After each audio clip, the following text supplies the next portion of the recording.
Good morning BSc second year. आज हम discuss करेंगे internal structure of orchid root. Orchid क्या है? ऑर्किड एक एपिफाइटिक प्लांट है, तो इसकी जो ऑर्किड के अंदर जो एपिफाइटिक रूट्स होती है उनके बारे में हम आज डिस्कस करेंगे। तो इसका मैंने एक रे डायग्राम टाइप स्ट्रक्चर बनाया है। तो होता क्या है बेटा, जो ऑर्किड की रूट्स होती है उनके अंदर वेलामेन नाम का एक टिश्यू प्रेजेंट होता है। ठीक है, ये है इसका वेलामेन टिश्यू। सबसे बाहर होती है इसकी लिमिटिंग लेयर, फिर होता है इसके अंदर वेलामेन टिश्यू, और वेलामेन टिश्यू के अंदर कहीं कहीं पर हमें कुछ स्टूलन मिलता है। ठीक है, उसके बाद में आती है हमारी एक्सोडर्मिस, जिसके अंदर पैसिव सेल्स उपस्थित होती है। बाकी में स्पाइरल थिकनिंग प्रेजेंट होती है। ठीक है, और फिर होता है कॉर्टिकल रीजन। कॉर्टिकल रीजन के बाद में आती है एंडोडर्मिस। उसके बाद में ब्लैक कलर की मैंने पेरिसाइकिल बनाई है। पेरिसाइकिल के बाद में हमें जाइलम फ्लोएम अल्टरनेट मिलेंगे। और हमने बताया था कि रूट के अंदर क्या होता है, वेस्कुलर बंडल कैसे होता है, एक तो रेडियली अरेंज होते हैं, एक जाइलम एक फ्लोएम अल्टरनेटल होता है, और जाइलम भी एक्सा कंडीशन में होता है। एक्सा कंडीशन का मतलब इनमें क्या होता है, मेटाजाइलम तो अंदर की तरफ होते हैं और प्रोटोजाइलम बाहर की तरफ होते हैं। ठीक है, और यहाँ पर कौन सी कंडीशन है, पॉलियार कंडीशन होती है, और बीच में इनमें एक पिथ प्रेजेंट होता है, एक वेल डेवलप्ड पिथ होता है। ठीक है, अब एक एक पॉइंट को हम डिस्कस करते हैं। फर्स्ट हम पढ़ेंगे लिमिटिंग लेयर। फर्स्ट पढ़ेंगे हम लिमिटिंग लेयर। सबसे बाहर की लेयर होती है ऑर्किड प्लांट्स के अंदर लिमिटिंग लेयर। लिमिटिंग लेयर कैसी होती है, इसकी सेल्स होती है डेड सेल्स होती है, डेड सेल्स प्रेजेंट होती है इसके अंदर, और ये सबसे बाहर की लेयर बना रही है, सबसे बाहर की जो परत का निर्माण कर रही है लिमिटिंग लेयर है, और ये वेलामेन टिश्यू के सबसे बाहर का क्षेत्र बनाती है। ठीक है, वेलामेन टिश्यू के बाहर का क्षेत्र बना रही है।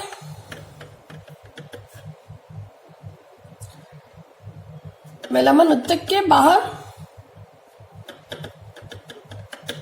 होती है। ठीक है, सेकंड है हमारा वेलामेन।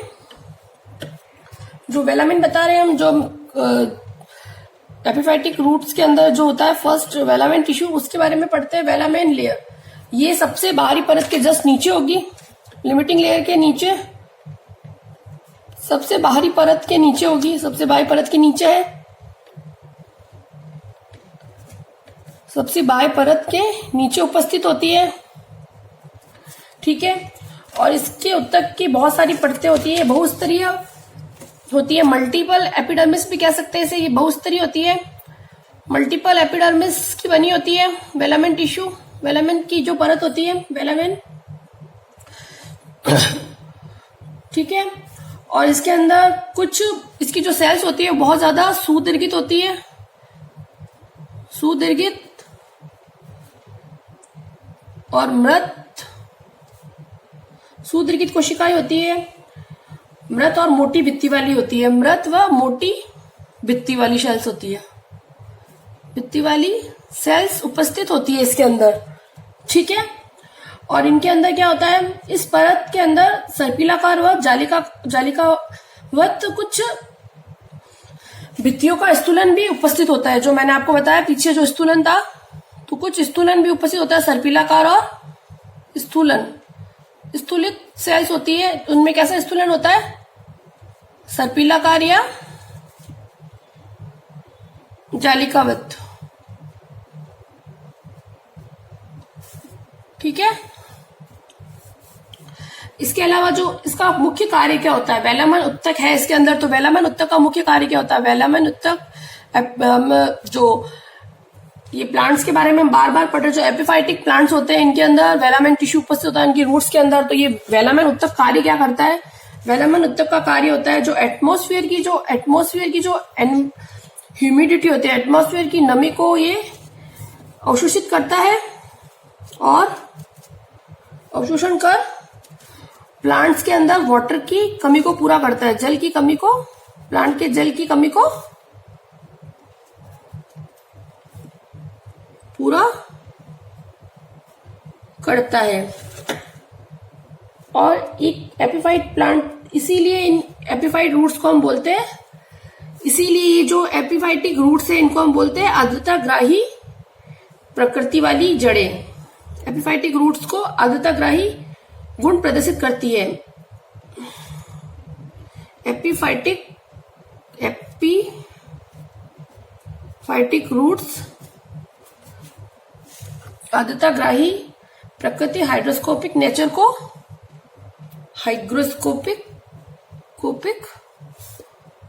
नेचर दर्शाती है।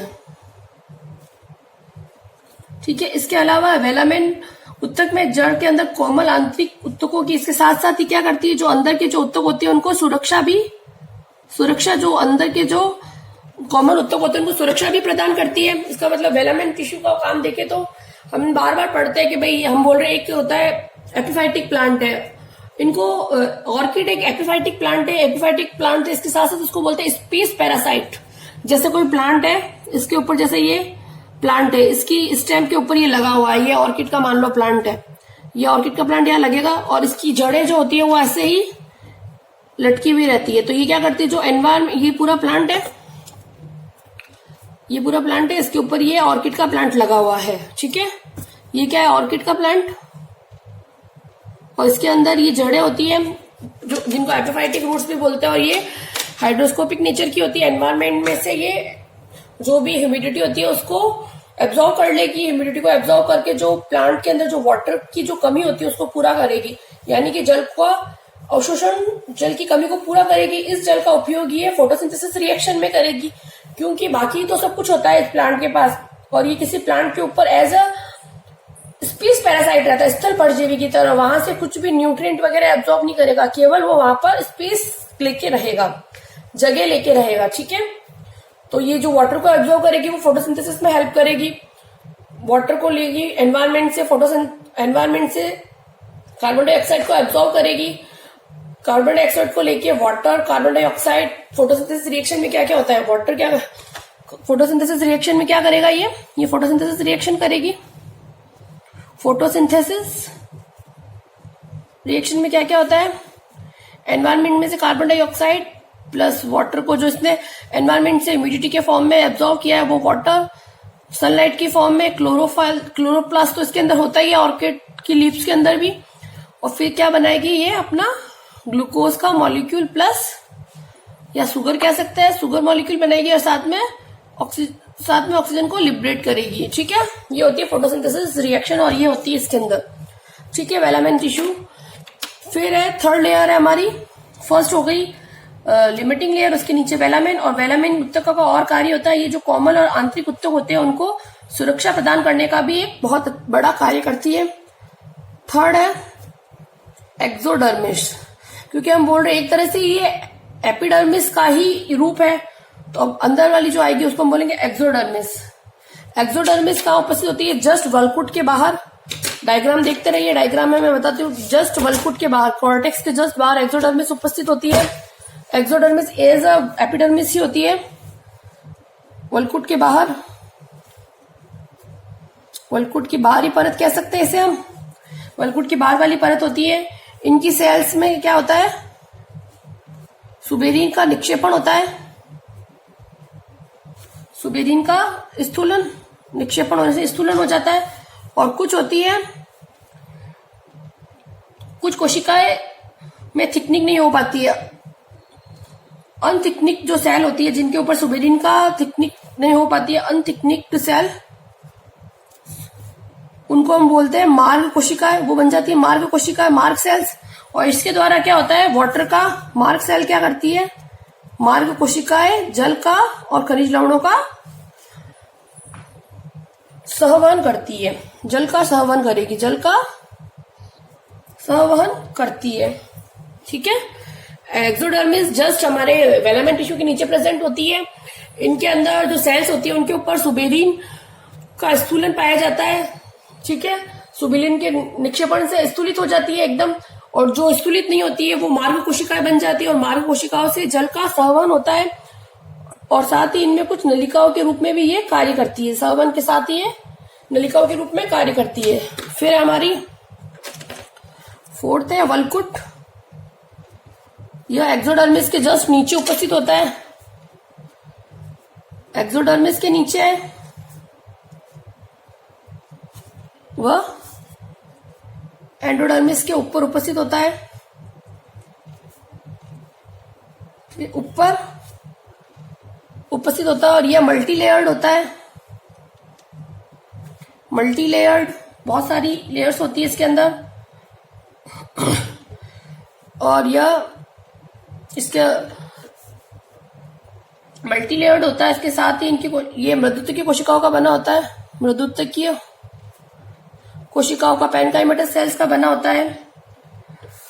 इंटरसेल्यूलर स्पेस उपस्थित होता है इसके अंदर, intercellular space, intercellular space present होता है। साथ ही इनके अंदर क्लोरोप्लास्ट भी पाए जाते हैं कुछ के अंदर, कुछ सेल्स में क्लोरोप्लास्ट प्रेजेंट होते हैं। और ये क्या करती है, कॉर्टेक्स के अंदर एयर चैम्बर्स भी मौजूद होते हैं। कई बार कुछ कॉर्टेक्स में हमें कुछ के अंदर एयर चैम्बर भी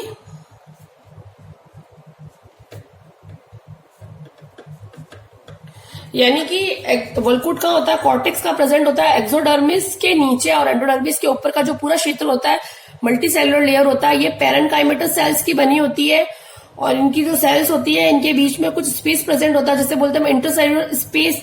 ये पैरेन्काइमेटस सेल्स होती है, मृदुत्वक की बनी होती है।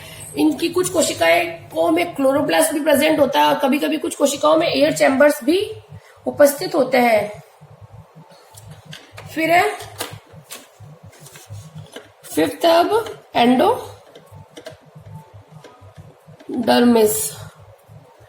एंडोडर्मिस ये कहाँ प्रेजेंट होगी, जस्ट कॉर्टेक्स के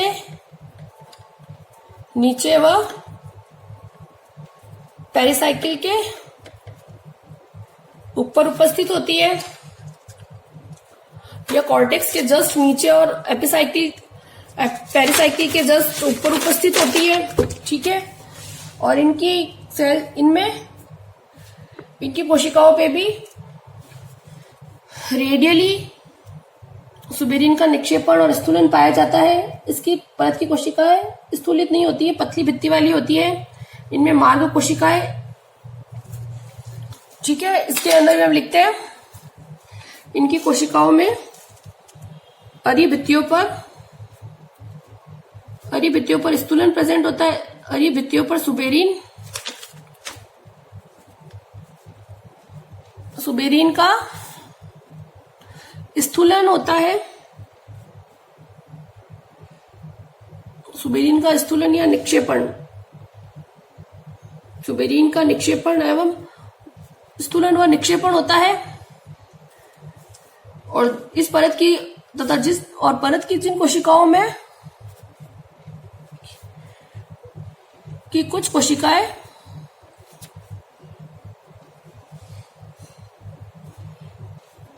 पतली भित्ति वाली होती है, जिन्हें मार्ग कोशिकाएं कहते हैं, तथा ये प्रोटोजाइलम के जो मार्ग कोशिकाएं कहते हैं, तथा यह प्रोटोजाइलम के सम्मुख उपस्थित होती है, सामने उपस्थित होती है, सम्मुख उपस्थित होती है। यानी कि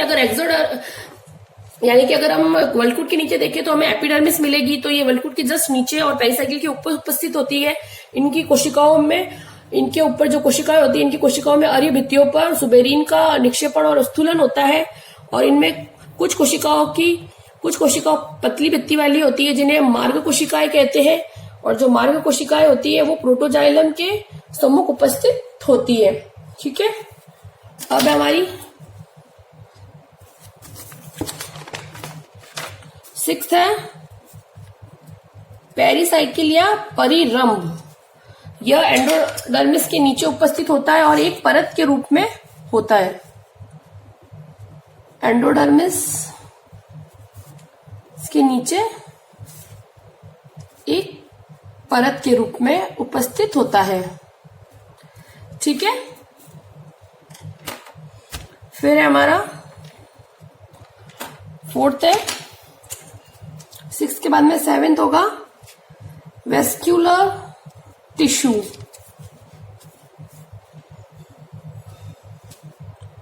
वेस्क्यूलर टिश्यू अगर देखें तो अगर हम पहले से ही पढ़ रहे हैं इसका वेस्क्यूलर टिश्यू कैसा होता है, इसमें जो वेस्क्यूलर टिश्यू होते हैं सहवन उत्तक, जो वेस्क्यूलर टिश्यू सिस्टम होता है उनके एक तो ये पॉलीआर्क होता है, यानी कि इनमें बहुत सारे पॉलीआर्क कंडीशन होगी, यानी कि इसके अंदर बहुत सारे जाइलम और फ्लोएम होंगे, और ये कैसे होंगे, रेडियली अरेंज होंगे, और एक्सार्क कंडीशन होती है जो कि रूट का एक कैरेक्टर होता है, एक्सार्क वेस्क्यूलर बंडल प्रेजेंट होंगे इनके अंदर। ठीक है, वेस्क्यूलर बंडल कैसे होंगे, तो पॉलीआर्क यानी कि बहुत सारे जाइलम फ्लोएम प्रेजेंट होंगे, रेडियली अरेंज होंगे, और एक्सार्क कंडीशन होगी। रेडियली यानी कि रेडियली अरेंजमेंट का मतलब है जाइलम और फ्लोएम अल्टरनेटली प्रेजेंट होते हैं, और इनके अंदर जो फ्लोएम होते हैं उनके चारों तरफ एक दृढ़त्व की संयोजी उत्तक पाया जाता है।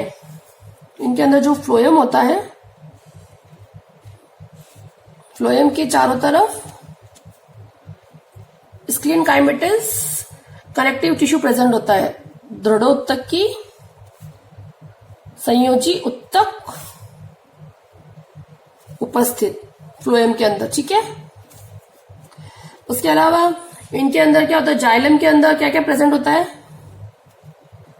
जाइलम में वाहिकाएं और वाहिनिकाएं, वाहिकाएं वाहिनिकाएं एवं जाइलम पैरेन्काइमा, जाइलम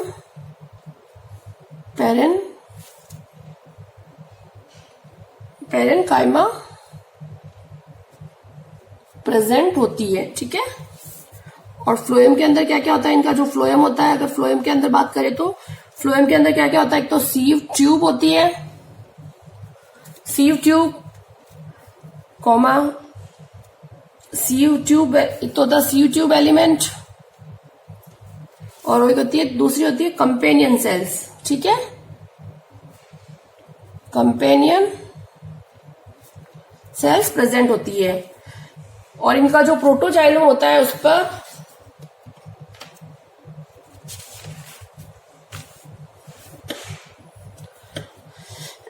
जाइलम में इनके अंदर दो टाइप के जाइलम होते हैं, प्रोटो और मेटाजाइलम। प्रोटोजाइलम पे क्या होता है, जो प्रोटोजाइलम होता है उनपे सर्पिलाकार स्थूलन प्रेजेंट होता है, सर्पिल स्थूलन, जबकि मेटाजाइलम में क्या होता है, जालिकावत स्थूलन उपस्थित होता है। ठीक है, जबकि इनमें जो वेसल्स होती है उनमें पिट्स उपस्थित होंगे, और इनकी जो वाहिकाएं होती है, वाहिकाओं में पिट्टेड या गर्थ उपस्थित होंगे। ठीक है, आए समझ में वेस्क्यूलर टिश्यूज के अंदर क्या क्या है। वेस्क्यूलर टिश्यूज के अंदर अगर हम जाए तो वेस्क्यूलर टिश्यूज के अंदर वेस्क्यूलर टिश्यू जो होता है, रूट्स की अगर वेस्क्यूलर बात करते हैं तो हम रेडियली और एक्सार्क कंडीशन तो बोल ही रहे थे, तो इनके अंदर जो वेस्क्यूलर टिश्यू होता है वो पॉलीआर्क होता है, यानी कि इसके अंदर बहुत सारे जाइलम और फ्लोएम अल्टरनेटिवली प्रेजेंट होते हैं। तो जो जाइलम फ्लोएम का अल्टरनेटिव प्रेजेंटेशन को हम क्या बोलते हैं, रेडियल अरेंजमेंट, और एक्सार्क होते हैं, एक्सार्क यानी कि इनके अंदर जो मेटाजाइलम होते हैं वो परिधि की तरफ, और प्रोटोजाइलम नहीं, इसके अंदर जो मेटाजाइलम होते हैं वो होते हैं, इनमें ये कंडीशन होती है। एक्सार्क कंडीशन का मतलब क्या होता है, एक बार मैं आपको वापस रिपीट करती हूँ। एक्सार्क कंडीशन अगर हम बताएं तो उसको कैसे बताते हैं, इनमें क्या होता है, एक्सार्क कंडीशन के अंदर इस टाइप की कंडीशन मिलेगी हमें। अगर इस टाइप की कंडीशंस मिल रही है,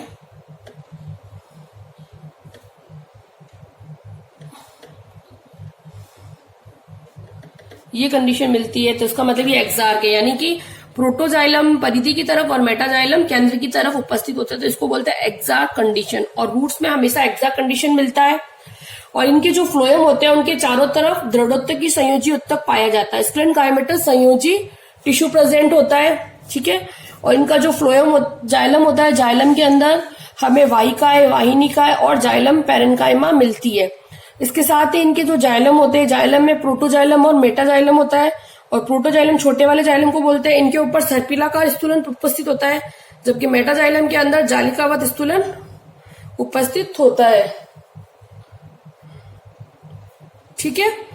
और जो फ्लोएम होता है, फ्लोएम के अंदर सीव ट्यूब एलिमेंट्स और कंपेनियन सेल उपस्थित होती है, और इसके अंदर एक्सार कंडीशन उपस्थित होती है। और जो वाहिकाएं होती है उनके अंदर पिटेट होती है, गर्तमय होती है। फिर है लास्ट इसका मज्जा। इनके अंदर पित्त उपस्थित होता है। इनके अंदर क्या होता है, केंद्रीय भाग में पैरेन्काइमेटस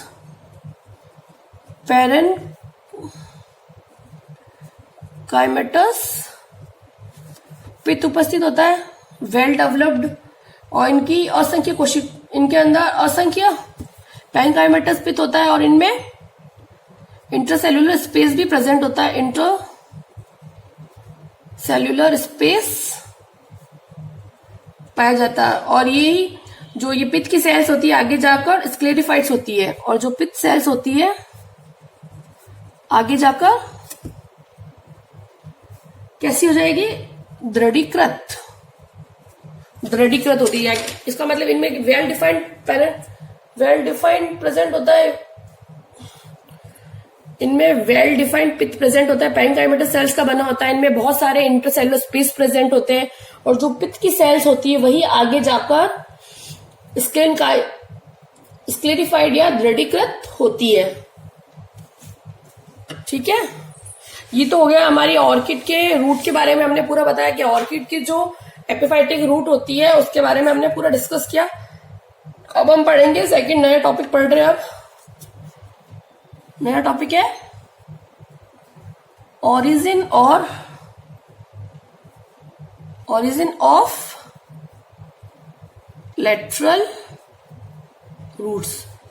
सबसे पहले तो हम लेटरल रूट्स के बारे में शुरू से जब हमने चैप्टर स्टार्ट किया था तब से हम बता रहे कि लेटरल रूट्स की उत्पत्ति कैसी होती है, लेटरल रूट्स कैसे बनती है। पार्श्वीय जड़ों की उत्पत्ति एंडोजीनियस होती है। एंडोजीनियस कैसे, एंडोजीनियसली होती है। एंडोजीनियस प्रकार की होती है उत्पत्ति। कैसे कि भाई जो लेटरल रूट्स होती है उनका फॉर्मेशन कहां से होता है, लेटरल रूट्स बनती है पेरिसाइकिल से। जो हमारी पेरिसाइकिल होती है वही लेटरल रूट्स का फॉर्मेशन करती है। और अलग अलग वेस्कुलर प्लांट्स के अंदर जाए तो अलग अलग तरीके से हमारी पार्श्व जड़ों का विकास होता है। कैसे होता है, फर्स्ट जो हम देखते कोई, जैसे ये जो जलकुंभी होती है, जलकुंभी में लेटरल रूट्स बनती तो हमारे पेरिसाइकिल से, ये पेरिसाइकिल से बनती है, मगर ये कहां से बनती, जो जड़ का रूट्स के अग्रस्त भाग से बनेगी, जबकि जो जिम्नोस्पर्म और एंजियोस्पर्म के अंदर यह जिम्नोस्पर्म और एंजियोस्पर्म में लेटरल रूट्स रूट के अग्रस्त सिरे से थोड़ा पीछे से बनती है, थोड़ा दूरी पर बनती है।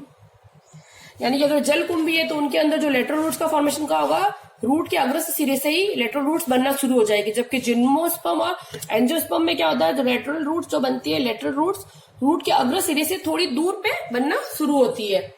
ठीक है। और जो बनती कैसे ही है, जो लेटरल रूट्स है वो अग्रस्त विद्युत की उत्तक की थोड़ी दूरी पर होता है। कैसे होता है ये, जैसे इनमें कैसे इसका निर्माण होगा, इसे हम ऐसे लिख सकते हैं कि जो अग्रस्त विद्युत की उत्तक होता है, अग्रस्त सिरे का जो विद्युत्तकीय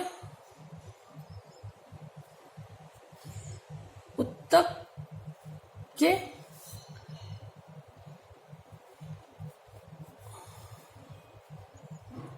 थोड़ी दूरी पर बनता है, थोड़ी दूरी पर होता है। इसका मतलब अतः इसका निर्माण परिरम की कुछ कोशिकाओं के रूपांतरित होकर विभज्योति की प्रवृत्ति, यानी कि इनका निर्माण अतः जो पेरिसाइकिल की परिरंभ की कुछ स्थायी उत्तक की कोशिकाएं विभज्योतिकीय मेरिस्मेटिक हो जाएगी, विभज्योतिकीय प्रवृत्ति में रूपांतरित हो जाएगी, होकर पार्श्व जड़ें बनाती है। यानी कि जो एंजियोस्पर्म और जिम्नोस्पर्म में हम देखें तो हम अग्रस्त जो रूट का अग्रस्त सिरा होता है उसके थोड़ा दूरी पर लेटरल रूट्स का फॉर्मेशन होता है। ये कैसे होता है लेटरल रूट्स का फॉर्मेशन? जो पेरिसाइकिल्स का जो स्थायी उत्तक होता है वो विभज्योतक के अंदर रूपांतरित हो जाता है और विभज्योतक के अंदर रूपांतरित होकर यह लेटरल रूट्स या का फॉर्मेशन करता है। ठीक है, पार्श्वीय जड़ों का निर्माण करता है। ठीक है, अब हम बताते हैं कि किस टाइप से ये पार्श्व जड़ों का निर्माण होता है। इसके लिए कैसे बनता है पूरा बताते हैं। पार्श्व जड़ें कैसे बनती है?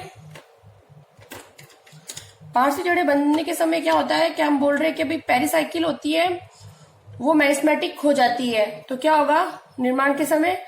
जो पेरिसाइकिल की सेल्स जो मेरिस्मेटिक हुई है, मेरिस्मेटिक सेल्स विभाजित होगी और होकर एक आउटग्रोथ बनाएगी। ठीक है, आउटग्रोथ के रूप में बाहर निकलेगी। ठीक है, और जो ये उभार है इस उभार से लेटरल रूट इनिशियल बनेगा। उभार से क्या बनेगा? Lateral root initiation. कैसे बनता है? लेटरल रूट इनिशिएशन बनता है।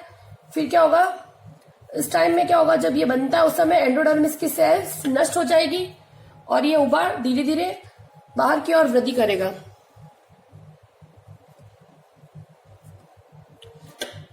एंडोडर्मिस सेल्स नष्ट हो जाएगी उभार की वजह से। जैसे ही एंडोडर्मिस की सेल्स नष्ट होगी ये उभार बाहर की तरफ आएगा। उभार की आकृति धीरे धीरे बढ़ेगी। आकृति धीरे धीरे बढ़ती है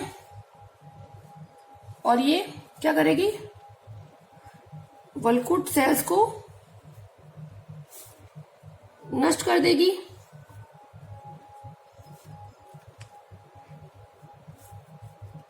और आगे बढ़ जाएगी, बढ़ती है। इसी बीच में क्या होता है, ये जब बनती है और आगे की तरफ बढ़ती है उसी समय इसी बीच जो वृद्धिशील पार्श्व जड़ें होती है, जड़ों में मूल गोप और प्रोमेरिस्टेम सेल भी बनती है। प्रोमेरिस्टेम सेल्स भी बनती है। ठीक है, कैसे ये बन रहा है इसका थोड़ा समझ में आया? मैं थोड़ा एक डायग्रामेटिकली बताती हूँ। होता क्या है कि जैसे मान लो हम बोल रहे हैं कि जो हम बोल रहे हैं कि क्या होता है कि जो पार्श्व जड़ों का विकास कहां से होता है? एपिकल सिरे से थोड़ा सा पीछे की तरफ। ये कोई एपिकल रूट है, कोई रूट है, उसके जस्ट थोड़ा सा पीछे से, यहां से मान लो यहाँ की जो पेरिसाइकिल है उसने क्या किया, आगे जाके लेटरल रूट बनाना शुरू किया। तो जैसे ही लेटरल रूट्स बनना शुरू होगा तो क्या होगा, जो पेरिसाइकिल है, पेरिसाइकिल की जो स्थायी सेल्स है, स्थायी कोशिका किसमें बदल गई? स्थायी कोशिका विभज्योतकी हो गई। विभज्योतकी हो गई। विभज्योतकी होने के बाद में क्या हुआ, जैसे ही विभज्योतकी होती है तो इन सेल्स में विभाजन होता है, विभाजन होता है तो एक अतिवृद्धि बनती है, अतिवृद्धि, या उभार बनता है, उभार।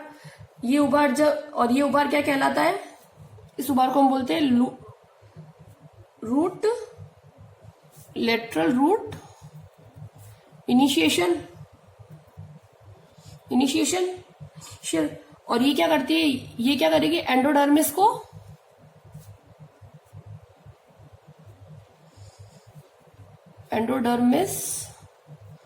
नष्ट करेगी, एंडोडर्मिस की जो सेल्स उनको नष्ट करके बाहर आएगी, उभार बढ़ेगा, वृद्धि होगी, आकृति वृद्धि ज्यादा होगी, और फिर ये क्या करेगी, वल्कुट सेल्स को भी नष्ट करेगी। जब ये वल्कुट सेल्स को भी नष्ट करती है और फिर आगे वृद्धि करती है, उसी समय क्या होता है, इस वृद्धिशील पार्श्वीय जड़ में मूल गोप और प्रोमेरिस्टेम बन जाता है, प्रोमेरिस्टेम सेल्स बनती है, प्रोमेरिस्टेम सेल्स बनती है। ठीक है, जब ये बन जाता है तो उस समय बन जाएगी, फिर क्या होगा, जो पार्श्वीय लेटरल रूट्स है उनमें धीरे धीरे इस प्रकार ये, फिर बाद में क्या होगा, जो लेटरल रूट्स है, लेटरल रूट्स में वेस्क्यूलर सिस्टम भी बनना शुरू होता है, सिस्टम धीरे धीरे विकास होता है, धीरे धीरे बनता है।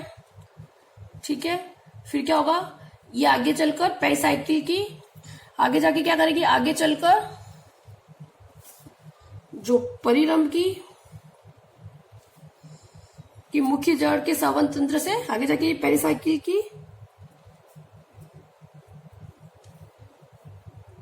आगे जाके ये पेरिसाइकिल के द्वारा, आगे जाकर ये पेरिसाइकिल के द्वारा जो मुख्य वेस्क्यूलर सिस्टम होता है, मुख्य वेस्क्यूलर सिस्टम से, वेस्क्यूलर सिस्टम से जुड़ जाएगी।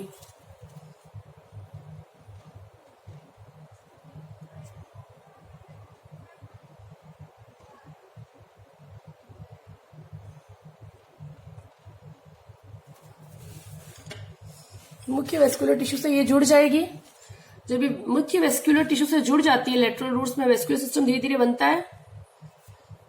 ठीक है, तो इसको ऐसे लिख सकते हैं हम, लेटरल रूट्स का वेस्कुलर सिस्टम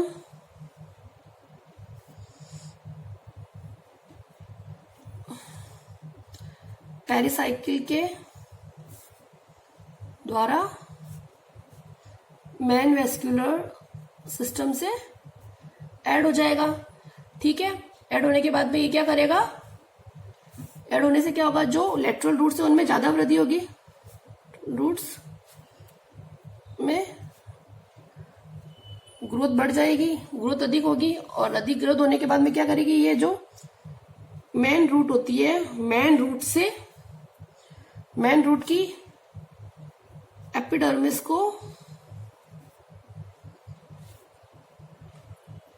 भेद कर जमीन के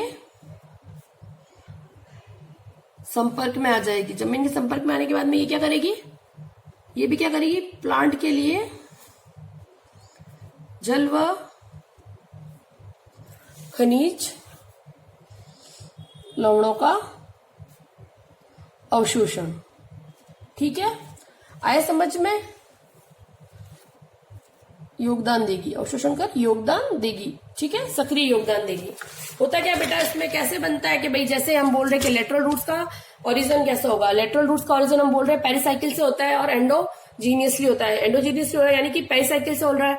हम बोल रहे हैं जो जल कुंभी होती है उनमें जड़ का जो अग्रस्त सिरा होता है, एपिकल सिरे से ही जल कुंभी में हमें लेटरल रूट्स का फॉर्मेशन शुरू हो जाता है, जबकि जो एंजियोस्पर्म और जिम्नोस्पर्म है उनमें एपिकल पार्ट से थोड़ा पीछे की तरफ, थोड़ा दूरी पर जाके हमारी जो पेरिसाइकिल है वो लेटरल रूट्स का फॉर्मेशन करती है। इनमें क्या होता है, जो पेरिसाइकिल की जो स्थायी सेल्स होती है, जो स्थायी कोशिकाएं होती है वो विभज्योति कोशिकाओं में रूपांतरित हो जाती है। जब विभज्योति की हो जाएगी तो इन कोशिकाओं के अंदर विभाजन शुरू हो जाएगा। विभाजन होने से क्या होगा, इनमें एक अतिवृद्धि या उभार का निर्माण होगा। ये उभार क्या करेगा, ये उभार क्या होगा, लेटरल रूट्स का इनिशियल पॉइंट होगा। ये इनिशियल पॉइंट क्या करेगा, एंड जब ये उभार और आगे बढ़ेगा, इससे उभार आगे बढ़ने से एंडोडर्मिस की सेल्स नष्ट हो जाएगी। जब एंडोडर्मिस की सेल नष्ट हो जाएगी तो ये उभार और आगे वृद्धि करता हुआ और ज्यादा वृद्धि करते हुए वल्कुट की कोशिकाओं को भी नष्ट कर देगा और वल्कुट की कोशिकाओं को नष्ट करते हुए आगे वृद्धि करेगा। उस समय जब ये वृद्धिशील अवस्था में होता है, उसी समय इन पार्श्व जड़ों में मूल गोप और प्रोमेरिस्टेम का फॉर्मेशन भी होता है, ठीक है। अब जब लेटरल रूट्स में ये करते हुए इनमें मूल गोप का निर्माण भी हो गया, बाहर की तरफ वल्कुट से बाहर आ गए, फिर ये लेटरल रूट्स के अंदर वेस्कुलर सिस्टम पेरिसाइकिल के द्वारा मेन वेस्कुलर सिस्टम के साथ जुड़ जाता है। इनका जो वेस्कुलर सिस्टम है वो पेरिसाइकिल के द्वारा क्या करेगा, जो मुख्य जड़ का वेस्कुलर सिस्टम उससे ऐड हो जाएगा। जब ये मुख्य मेन वेस्कुलर सिस्टम से ऐड हो जाएगा तब ये लेटरल रूट्स की ग्रोथ और ज्यादा हो जाएगी। मेन रूट से वेस्कुलर सिस्टम ऐड हो गया और जब ये मेन रूट से ऐड हो जाएगा तो लेटरल रूट्स की ग्रोथ और ज्यादा हो जाएगी और इंक्रीज हो जाएगी ग्रोथ। जब ये ग्रोथ इंक्रीज हो जाएगी तो क्या होगा, जो मेन रूट्स की एपिडर्मिस को, ये जो लेटरल रूट्स है ये क्या करेगी, जो मेन रूट्स की एपिडर्मिस होती है उसको भी भेद कर जमीन के संपर्क में आ जाएगी। और जैसे ये लेटरल रूट्स यहां से निकल रही है तो ये जमीन को भेद कर, ये तो पहले से ही थी, यहां से निकली तो ये भी इन्होंने भी जमीन को भेद कर बाहर अंदर की तरफ आ गई और ये क्या करेगी, अंदर की तरफ जमीन के अंदर जाके जल और खनिज लवणों का अवशोषण करेगी और सक्रिय रूप से योगदान देगी, ठीक है। इसके अलावा अगर हम, ये तो हो गया कि क्या होता है, कैसे होता है। अगर हम देखें तो डायार्क रूट्स के अंदर क्या होता है, कैसे पार्श्व जड़ों का निर्माण होता है। जो डायार्क रूट्स होती है, जिनके अंदर डायार्क रूट्स प्रेजेंट होती है, उनमें डायार्क रूट्स के अंदर लेटरल जड़ों का निर्माण, लेटरल रूट्स जाइलम और फ्लोएम के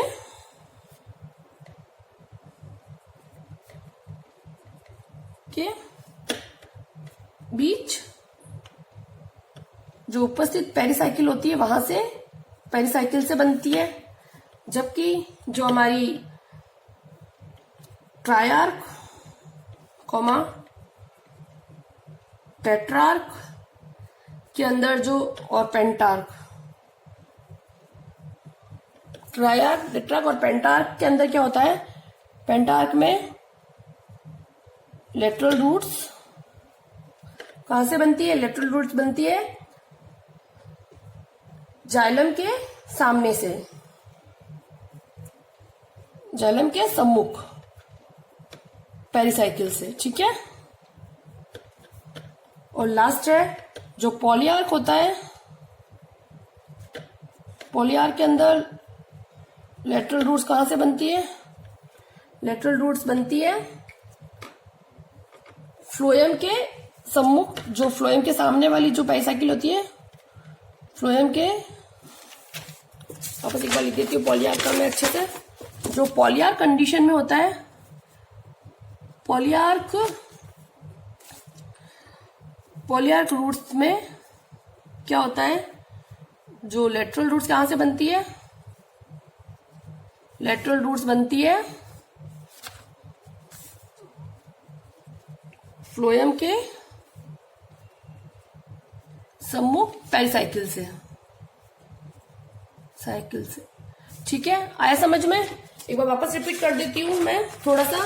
जो डायार्क यानी कि जिनके अंदर डायार्क कंडीशन होती है, दो जाइलम और फ्लोएम प्रेजेंट होंगे, उनके अंदर क्या, लेटरल रूट्स जाइलम और फ्लोएम के बीच की जो पेरिसाइकिल होगी उनके भी वहां से क्या बनेगा, हमारी लेटरल रूट्स का फॉर्मेशन होगा, ठीक है। डायार्क के अंदर ट्रायक, टेट्राक और पेंटार्क के अंदर क्या होगा, लेटरल रूट जाइलम के सामने वाली पेरिसाइकिल से बनेगा, और पॉलीआर्क के अंदर क्या होगा, लेटरल रूट्स का फॉर्मेशन फ्लोएम के सामने वाली सेल से होता है। ठीक है, थैंक यू सो मच। अगर कुछ भी प्रॉब्लम हो तो तुम मुझे मैसेज या कॉल करके पूछ सकते हैं, और साथ साथ में पढ़ते रहिए।